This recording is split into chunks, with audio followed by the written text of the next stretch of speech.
asalaamaaleykum mbokk yi nu dikk fii si verbe ir mooy dem. Yo voy ma dem, tú vas nga dem, él ella va mu dem, nosotros vamos nu dem, vosotros vais ngeen dem, ellos y ellos van ñoom nu dem.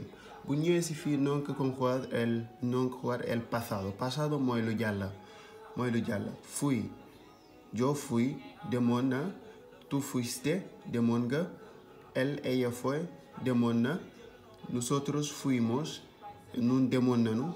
Vosotros fuisteis, demoon ngeen. Ellos y ellos fueron. bu ñëwee fii bueno tenemos un poquito de gramática. am nañu fii tuuti gramática. Me voy a la extranjería.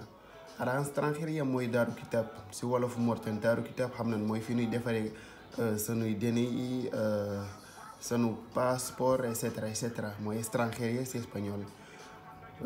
Te vas a la playa da ngay dem géej da ngay dem plage na. Bueno, la luna te va a la luna da ngay dem si weer bi. Se va al cine mooy cinéma. Te vas al parque, se va al colegio, mooy école, se va al banco, ngay dem banque, se va al hospital, se va al ayuntamiento mooy mairie. Bon si fii noo fi jënd tuuti exemple li ko war na ma am ay alumne yoo xam dañ may laaj pour ma gën leen mën a leeralal del y ala. Bueno fii dañ fi ñëw ella se va de la ciudad. Se va de la ciudad moom si dëkk bi la nekk. waaye day jóge dëkk bi demal si feneen mooy se va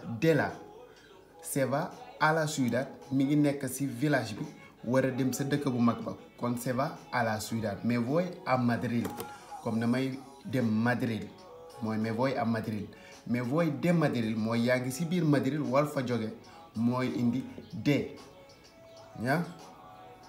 de bi jàngoon nañ ko mi ngi si pronombre mi ngi si préposition yi.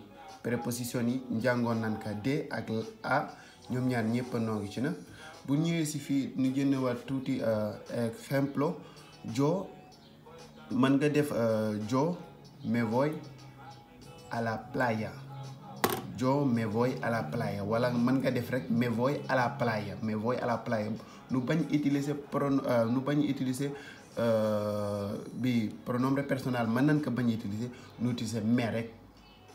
Mesetenos nu utiliser que él fue a Paris. Fue mooy dem na Paris lu jàll. Yo fui a la extranjería man demoon naa si extranjería mooy daaru kitab na.